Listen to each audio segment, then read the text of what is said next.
this situation.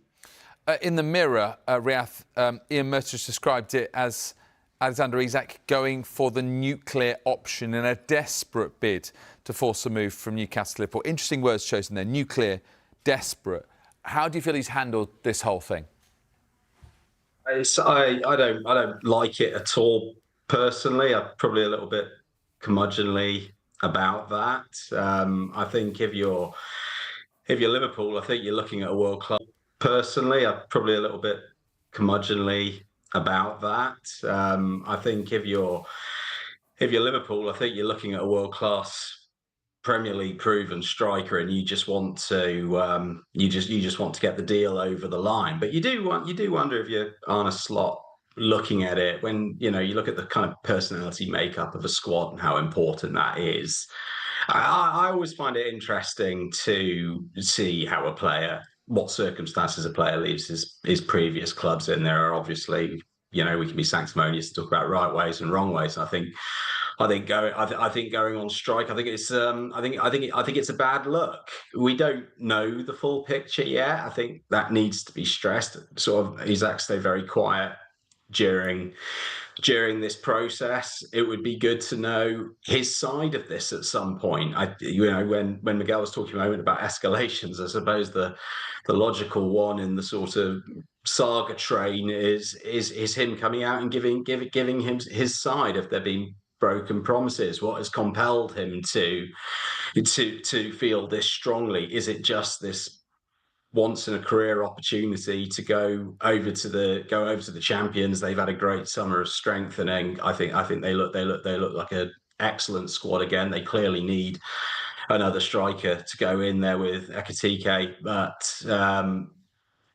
what else is it that might be pushing Isak? I mean, Newcastle, I still think, hold a huge number of cards. The guy's got 3 years on his contract. They certainly, I can't imagine them even countenance selling him until they've got the replacement in through the door. But even then, they're going to be drastically weakened. But I think they've got a lot of power in this. I suspect they're still waiting, A, on that replacement, B, on Liverpool coming in with an appropriate offer. They were certainly, their noses were out of joint with the initial suggestions, shall we say.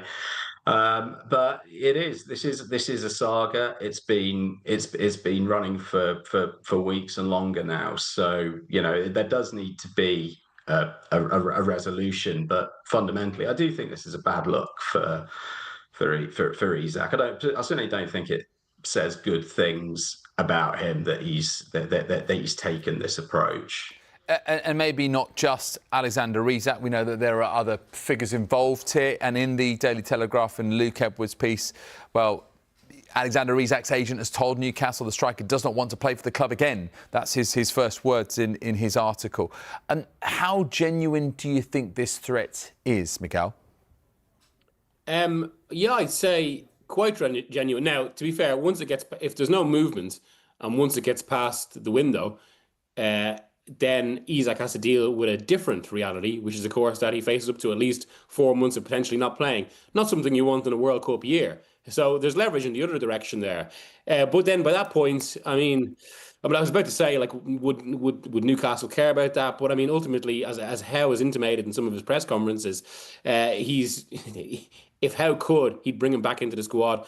We're talking about, I'm about to use the words, a hugely valuable asset, given his price or his potential price and how much he's worth. But above anything, we're talking about one of the best players in the world, which is, of course, why we're here. I was just smiling there a moment ago when Riath mentioned the kind of the interview, because it does feel like Isak has actually skipped the usual step in this. Remember 12 years ago, funny enough, when Liverpool were on the other side of this, when Luis Suarez was trying to force his way out, and one of the steps there was actually he did a big tell-all interview about his situation, how he wanted to leave. Now, in that situation, to be fair, Liverpool held strong. They refused to sell. I mean, Liverpool's ownership looked at the football market, and I think what was one of the lines at the time was they realised in football that often contracts aren't worth the paper they're written on, so we'll do it from the other direction. And Suarez went on to have one of the great individual Premier League seasons. Also, it wasn't an issue for Barcelona that someone that had wanted away like that they went and signed him, and he had a supreme career at Barcelona. So despite how extreme this has got, there is actually precedent, I suppose, that it can all turn around quite quickly when, as and when people need it to. Just to remind our viewers that this evening Newcastle have confirmed that they have signed Malick Thiaw from AC Milan. And we also now understand, by the way, that they are in talks over a move for the Aston Villa midfielder Jacob Ramsey. Let's get to a player who Newcastle have more than flirted with in the past, courted, and that is Mark Gay, who it appears now could be on his way to Anfield. Back pages of the Times, Liverpool in talks to sign £35 million Gay. Obviously the figure that Liverpool could pay for him is much less than when Newcastle were making bid after bid only a few transfer windows ago. I think that's right. What did it go up to? About 65 million a couple of windows ago. I think 35 million for Gay's an absolute steal. His age, he's coming into his prime years. If he's not there already, he's an international. He's a fantastic defender. I think if you're Liverpool, it poses an interesting scenario. You've got Van Dijk and Konate there. I don't think too many sides would have an upgrade on that. How Gay fits into that scenario as well would make an absolutely brilliant defence. Look, he's an incredibly talented player. That's tremendous value if they're able to get him. We're talking about effectively half of what it was, but I'm almost looking at this more from the Crystal Palace point of view, and I'm sure we'll come on to it. It just feels remarkable that we're barely moving on from them winning the FA Cup to what we've seen happen with the CAS verdict. You've got Gay, we've got Eze, who we'll come on to talk about as well, and how quickly this whole scenario seems to have spiraled downwards. But Gay's got a year on the contract. What are you going to do? You know, their hands are tied. So it's certainly going to be a great signing for Liverpool if they get it over the line. Let's focus, as you mentioned, Riyadh, on the Crystal Palace side of things. Not just Mark Gay, who is, there and very much of interest, but Ebrahim. And we've known this for a while, especially in this window with Arsenal very keen on him. But so are Tottenham. Back page of the Metro, no easy ride for Spurs. Tottenham told Palace Star would prefer a switch to rivals Arsenal. Which would be the better move for him, Miguel, in terms of minutes on the pitch and the influence that he can have? I think he'd probably get more minutes on the pitch with Tottenham, not least because as much as Arsenal greatly value him and think he's brilliant, one of Arteta's plans for the season is to have multiple possible angles of attack. And obviously you've got someone like Odegaard, to say, who plays in one of Eze's best positions. But of course, Arsenal would, given where Tottenham finished in the league last season, given Thomas Frank's rebuilding job, and given modern history, Arsenal are closer to major trophies right now. And obviously Tottenham, because of their financial situation, their general willingness to spend, have to stretch much more as a team, as a club, to try and compete for trophies. So that's something to weigh up. But then, at the same time, I say weigh up. As yet, there's been no Arsenal bid. There's been no Tottenham bid. And we're in this strange situation with this transfer where it feels like there's almost kind of windows that both teams have to capitalise on, or have had to capitalise. I mean, Arsenal essentially had a free run at Eze for about 2 months almost. We know they liked him. They did. They prioritised other positions first. And throughout that time, as I wrote in The Independent, they were figuring out ways they could potentially do an Eze deal. Now, that doesn't necessarily speak, I suppose, to prioritising the player, which you maybe will factor in his decision as well. But it has meant they haven't got anything done. It's opened the situation for Tottenham. And I have heard as well, and I wrote today in The Independent, that Arsenal's preference is still to sell a player first. Above anything, of course, because Arsenal never like to go anywhere near the line on PSR. They like to kind of have, responsible headroom there. So they do want to sell. But if that's the case, then it does open this window for Tottenham that you would think they maybe have to act on before maybe something does happen with Arsenal. And they do come in strong for Eze. But, and of course, there's one other fact there, I suppose, the nature of the modern transfer window. Arsenal have been considering maybe a more traditional left winger as well, which would obviously, if they do that, that would take away from the Eze budget. So Right now, it maybe feels like there's a bit more in hand for Tottenham, but like Arsenal for the last 2 months, they actually have to go and get a deal done. Well, we'll see how that one progresses because we have less than 3 weeks left now in this transfer window. Time is ticking. All right, thank you very much indeed, Riyadh and Miguel. We'll take a quick break. When we come back, we'll look at more of the sports stories in the morning's newspapers, including The Star, who reference a tune from Monty Python, if you remember that, from the late 1960s, to describe what's happening with Jack Grealish at Everton.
So, Miguel Delaney from The Independent. OK, chaps, we're going to talk Jack Grealish, and we're going to go to The Star. And listen, you know, you are both young before your years, so I'm sure I have to, really explain this reference, right?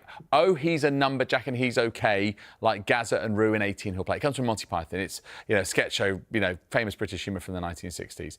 You both look like you were massive fans. OK, so let's chat a little bit about Jack. And does this feel, Riyadh, like a rejuvenation? Does this feel like the real opportunity to refresh and reignite his career?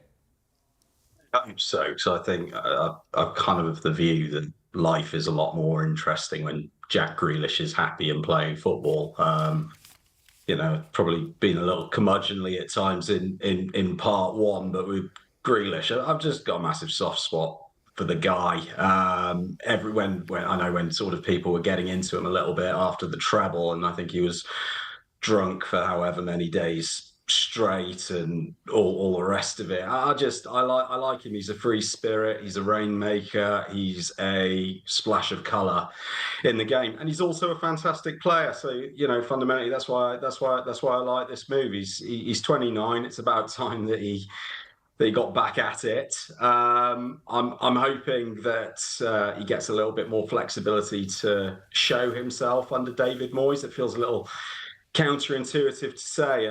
That's not in any way disrespectful to Moyes or to Pep Guardiola. But I did think with City, I don't think he was ever really given a chance to be the player that we all grew to love. I thought he was in a very restricted role with what he did. I'd like to see him get an opportunity to be a little bit more expressive at Everton. Is that in Moyes' nature necessarily?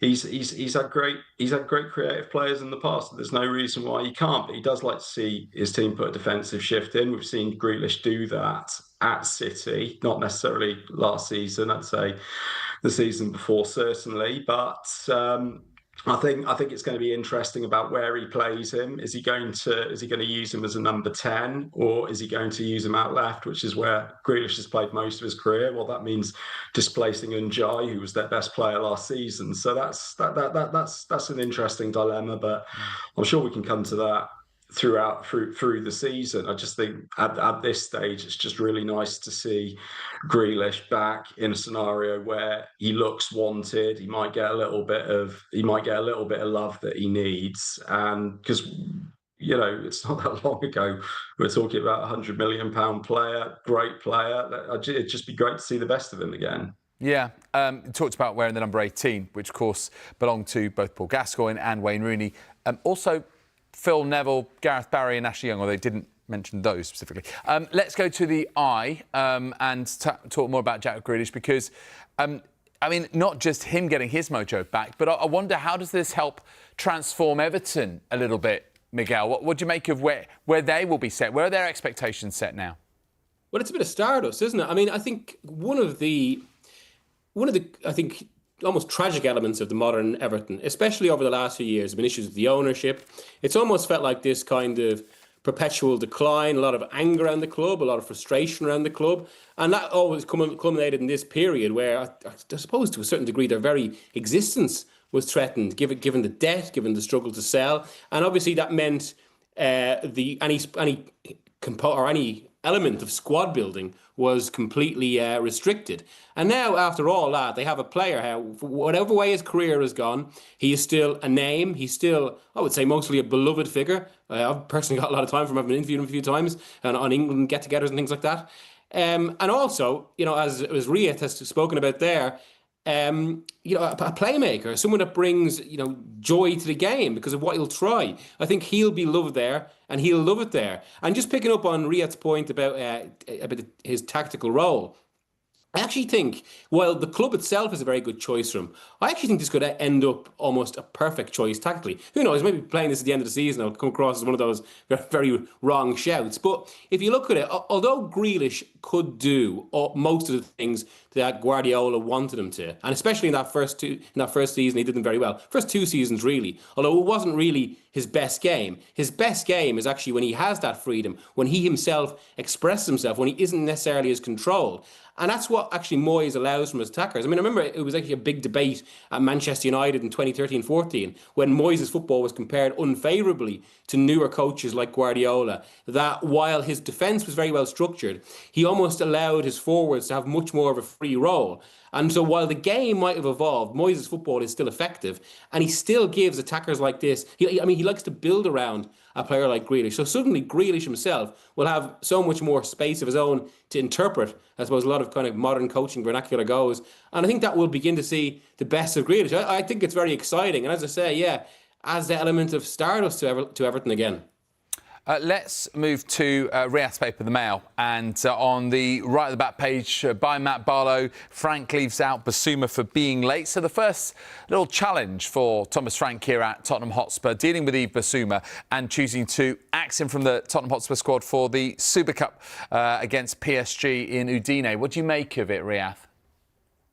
Yeah, look, I think sort of two aspects to it, really. From Bissouma's point of view, this isn't the first time Frank's emphasised that, but Conte had disciplinary issues with him so did Ange Postecoglou. So it's a recurring pattern. And again, it's not the first time even since Thomas Frank's been in there. So it's a little bit of a marker, a reducer, if we're to use the old sort of parlance on this. But I don't think anyone necessarily mistook Thomas Frank for a sort of Mr. Nice Guy. He is incredibly personable, very, very likable guy. But you don't succeed the way he has in football by sort of allowing players to take liberties. There's a slight tangent. I think he played paddle with my colleague Ollie Holt a few weeks ago when they did an interview, and he showed him absolutely zero mercy. So he's got that hard edge to him. I think for Bissouma it's a nice quick wake up call under the old regime, but there's maybe a little bit of concern in the background there that this kind of thing